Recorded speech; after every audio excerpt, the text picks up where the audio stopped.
Malam di Kandahar selalu datang terlalu cepat. Langit terbakar jingga sebelum perlahan tenggelam dalam kegelapan yang pekat. Udara berdebu, kering, dan dingin, seolah guru menyimpan napasnya untuk sesuatu yang menunggu. Chris, seorang tentara Kanada berusia 26 tahun, baru seminggu ditugaskan di pangkalan kecil di pinggiran selatan kota itu. Ia sudah pernah bertugas di Bosnia dan Irak, tetapi suasana di sini terasa berbeda. Tempat ini sepi dengan cara yang salah, katanya kepada rekan sekamarnya, Thompson. Yang lain hanya tertawa, menepuk bahunya, tapi Chris tahu rasa itu nyata. Ada sesuatu yang diam, tapi memperhatikan. Malam itu, ia mendapat giliran patroli. Mereka melangkah di sepanjang pagar kawat berduri. Lampu redup menyorot pasir yang bergerak karena angin. Semuanya normal, sampai anjing penjaga mulai menggonggong ke arah bukit gelap di sebelah timur. Chris menyorotkan senter. Tak ada apa-apa, tapi suara anjing makin keras, menggila, lalu mendadak berhenti. Hening. Bahkan angin pun berhenti. Thompson, kau dengar itu? Tak ada jawaban. Chris menoleh, tapi Thompson sudah tak di tempatnya. Hanya senapan yang jatuh di pasir. Jejak kaki berhenti di depan kawat. Dia memanggil lewat radio, tapi hanya suara staris menjawabnya. Dia menelan ludah, lalu menunduk. Ada sesuatu di pasir, bukan darah, tapi abu halus seperti sisa terbakar. Jejak itu membentuk-bentuk aneh, lingkaran tak sempurna, seperti seseorang atau sesuatu, berdiri di sana hanya sekejap sebelum hilang. Chris berlari ke arah pos utama. Namun di setiap langkah, ia merasa semakin berat, seolah udara di sekelilingnya menjadi padat.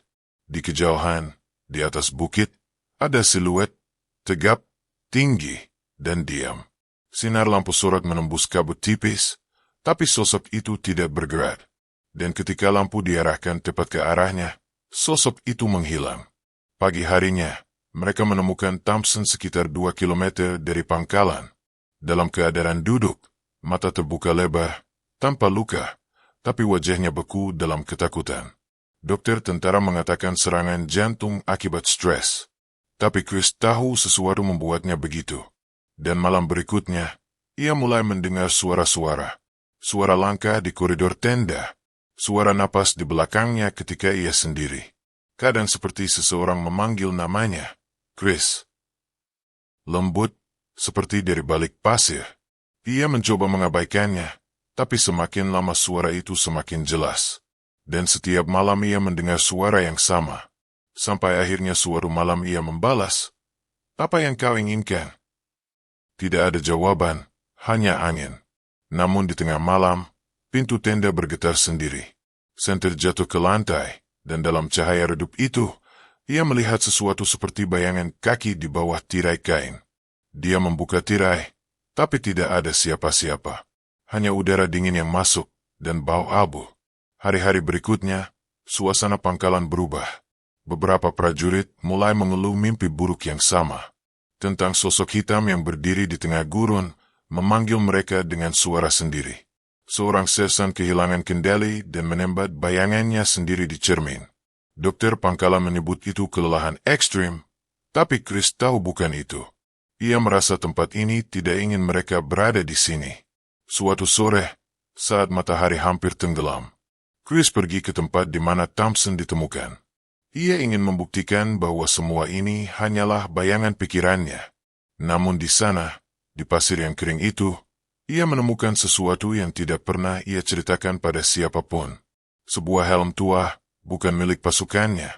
Terukir tulisan dalam bahasa yang tak dikenal. Dan di dalamnya, ada sisa abu yang sama. Saat dia menyentuhnya, angin berhenti lagi. Dan dari balik lembah, suara itu datang, bukan suara manusia, tapi sesuatu yang menyerupai gema dari masa lalu.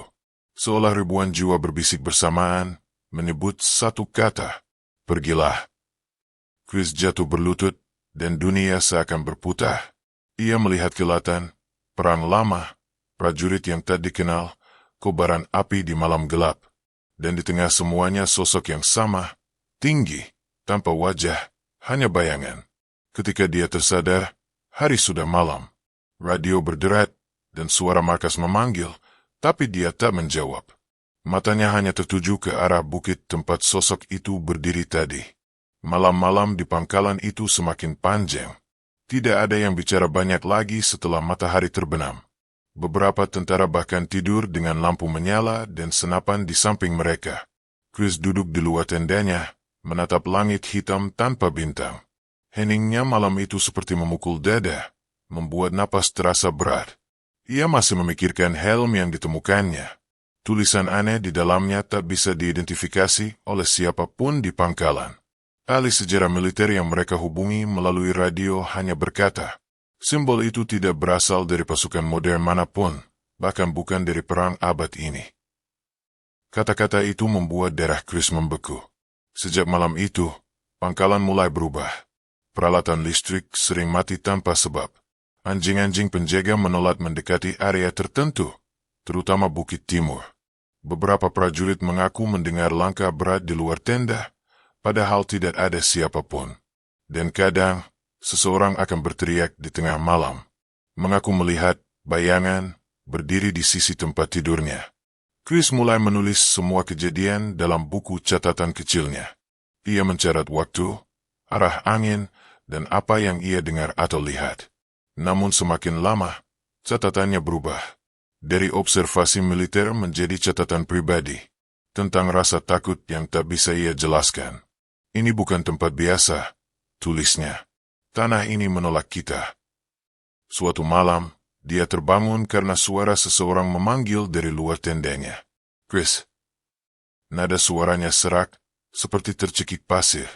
Dia bangun, meraih senjatanya, lalu membuka tirai tenda. Di luar, hanya pasir dan bayangan. Tapi langkah kecil itu tetap terdengar, menjauh, lalu berhenti. Ia mengikuti suara itu. Langkahnya menembus dingin malam gurun, hingga sampai ke area yang dulu menjadi tempat pos jaga Thompson.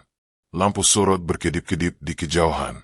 Dan di sana, di bawah cahaya yang bergetar, ia melihat sesuatu di pasir. Jejak kaki yang mengarah ke bukit, tapi hanya separuh. Jejak itu berhenti tiba-tiba, seperti orang itu menghilang di udara. Chris menatap bukit itu. Bulu kuduknya berdiri. Dalam bayangan gelap puncaknya, dia bisa melihat siluet samar berdiri diam. Mungkin ilusi cahaya, mungkin bukan. Dia mengangkat senapan, membidik. Tapi ketika ia menekan pelatuk, bayangan itu lenyap, dan pelurunya hanya menghantam udara. Pagi harinya, ia mendapat panggilan dari komandan. Chris, kau satu-satunya saksi dalam area itu. Apa yang sebenarnya terjadi semalam? Chris hanya menjawab singkat. Saya tidak yakin, Pat. Tapi sesuatu sedang menonton kita. Komandan marah, menuduhnya kelelahan dan menyuruhnya istirahat. Namun malam berikutnya, dua tentara yang berjaga di menara timur hilang. Hanya senapan dan helm mereka yang ditemukan. Dan di pasir, lagi-lagi ada jejak lingkaran abu halus. Tim pencarian dikirim. Namun bahkan mereka yang berangkat tidak kembali semua. Salah satu prajurit yang selamat berkata lirih saat dibawa ke tenda medis. Itu bukan manusia. Ia berjalan tanpa suara, seperti asap, tapi berat. Lalu matanya menatap kosong, dan ia tidak berbicara lagi. Chris mulai kehilangan rasa waktu. Malam dan siang bercampur. Kadang ia merasa mendengar orang berbicara di belakangnya padahal tak ada siapapun. Kadang ia melihat Thompson berjalan di kejauhan, mengenakan seragamnya. Padahal Thompson sudah dikuburkan minggu lalu. Ia mencoba berdoa, tapi setiap kali menutup mata, ia melihat tempat itu, Bukit Timur. Dan di puncaknya, sosok hitam itu memanggilnya tanpa suara, seperti menariknya dengan pandangan. Suatu sore, badai pasir datang tiba-tiba. Semua tentara berlari menuju tenda perlindungan. Hanya Chris yang tetap di luar, menatap debu yang berputar. Dalam pusaran itu, dia mendengar suara-suara, ratusan, ribuan. Dari masa lalu yang entah kapan, bahasa yang ia tak mengerti, tapi rasa sakit dan kemarahannya bisa ia rasakan di dada. Ketika badai mereda, pasir di depannya berubah bentuk. Ada bekas seperti tulisan besar, terbentuk oleh angin itu sendiri. Chris menatapnya, tak percaya. Huruf-huruf itu membentuk satu kalimat dalam bahasa Inggris. This land remembers. Ia mundur perlahan. Tiba-tiba radio di pinggangnya hidup, meski tidak ada sinyal. Suara serak terdengar dari situ, suara Thompson. Chris, mereka tidak pernah pergi. Chris menjatuhkan radio itu, wajahnya pucat. Ia mulai sadar bahwa semua ini bukan kebetulan, dan bahwa bukit itu bukan sekadar tanah kosong. Ada sesuatu, mungkin roh para prajurit yang mati bertahun-tahun lalu, yang masih tinggal di sana, marah karena perang yang tak pernah berhenti. Malam itu, pangkalan diguncang ledakan kecil dari arah timur. Beberapa tenda roboh, lampu mati total. Saat asap menipis, mereka menemukan di tanah simbol yang sama. Seperti di helm yang Chris temukan dulu. Hanya saja kali ini, terbentuk dari darah dan abu. Komandan memutuskan mengevakuasi pangkalan. Tapi kendaraan pertama yang keluar dari gerbang hanya berjalan beberapa meter sebelum berhenti. Sopirnya keluar dengan wajah kosong, tangannya gemetar, dan berkata dengan suara datar. Dia berdiri di tengah jalan. Ketika pasukan lain menengok, tak ada apa-apa. Tapi semua merasakan udara berubah dingin, dan bau besi memenuhi hidung mereka. Chris tahu, sosok itu sekarang semakin dekat. Malam itu menjadi malam terakhir di pangkalan Kandahar. Langit seolah menutup dirinya, menelan cahaya bulan. Hanya nyala api dari sisa ledakan yang memberi sedikit penerangan di padang pasir yang luas dan sunyi. Chris berdiri di depan reruntuhan pos jaga timur. Keringat dingin membasahi punggungnya meski udara membeku. Di bawah kakinya, pasir masih hangat, seolah menyimpan napas dari sesuatu yang baru saja bangkit. Dia menatap ke kejauhan, ke arah bukit itu, dan tahu dalam hatinya, malam ini harus berakhir, entah bagaimana caranya. Komandan memerintahkan semua prajurit untuk bersiap meninggalkan lokasi. Tapi kendaraan-kendaraan itu tidak mau menyala. Baterai, bahan bakar, bahkan sistem elektronik, semuanya mati. Seperti disedot oleh kekuatan yang tak terlihat. Beberapa prajurit mulai panik, ada yang berteriak ingin lari ke arah kota terdekat. Namun setiap orang yang mencoba berjalan menjauh, tak pernah terlihat kembali. Radio di dalam tenda pusat operasi berbunyi sendiri lagi. Kali ini suara yang keluar bukan suara manusia. Suara itu berat, bergema, seolah datang dari perut bumi. Kata-kata yang terdengar samar tapi menusuk. Kalian mengambil darah kami.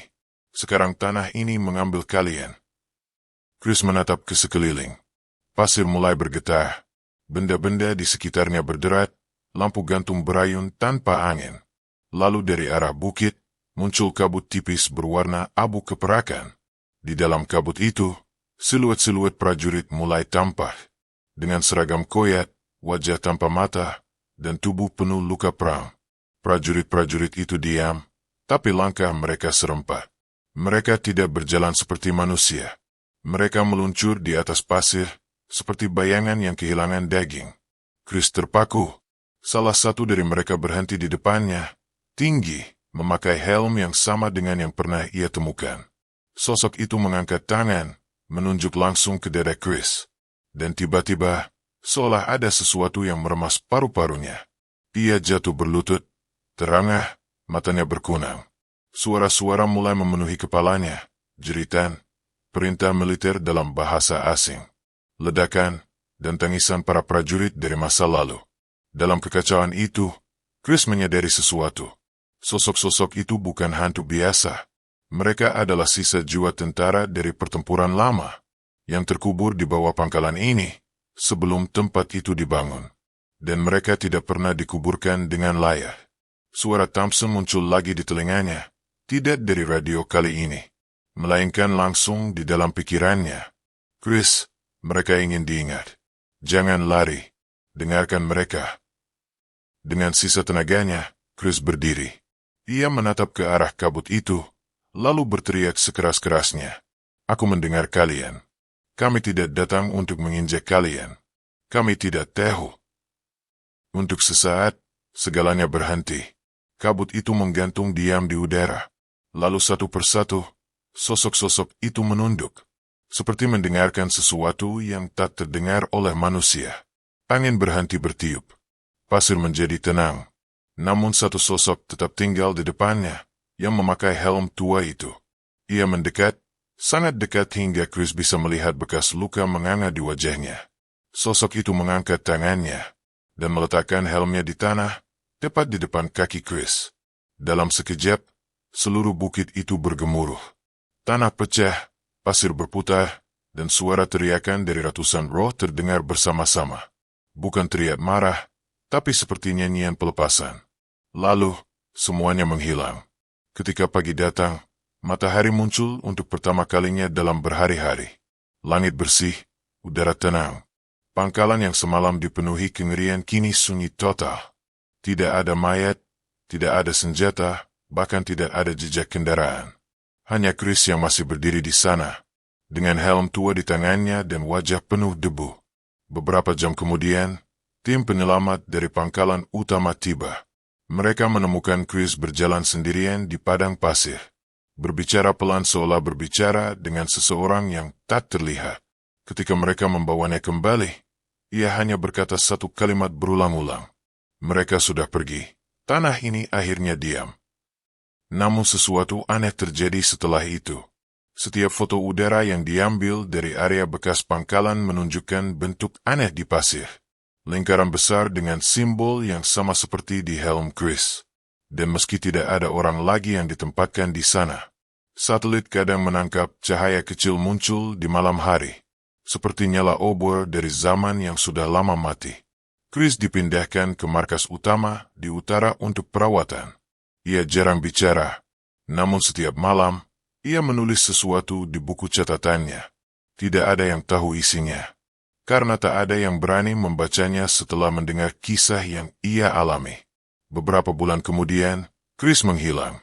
Tenda tempat ia tinggal kosong, hanya tersisa helm tua itu di atas mejanya. Di dalam helm, ada kertas kecil bertuliskan, "Perang tidak pernah benar-benar berakhir. Beberapa medan tempur masih menunggu untuk diingat." Tim pencarian dikirim lagi ke Gurun Kandahar, tapi tidak menemukan jejak apapun, seolah angin telah menghapus semuanya. Namun malam itu, seorang pilot drone yang terbang di atas area tersebut melaporkan sesuatu aneh. Di layar monitornya, ia melihat sosok berdiri di puncak bukit, memakai seragam yang sobek dan helm tua di tangan. Ketika kamera fokus, sosok itu menatap langsung ke arah drone, lalu perlahan menghilang dalam pasir yang berputar. Dan sejak hari itu, wilayah itu resmi ditutup. Tidak ada pesawat yang diizinkan melintas di atasnya. Tidak ada patroli yang dikirim ke sana lagi. Dalam arsip militer, lokasi itu hanya disebut dengan satu nama baru, Purwokerto Grand. Tapi bagi mereka yang pernah bertugas di sana, nama itu membawa makna yang jauh lebih dalam. Karena setiap kali malam datang dan angin gurun bertiup dari arah timur, suara langkah sepatu tentara masih bisa terdengar, berbaris perlahan, tanpa tujuan, di antara butir pasir yang tak pernah lupa. Lilin dua akhir dari kisah Kandahar, tanah yang mengingat.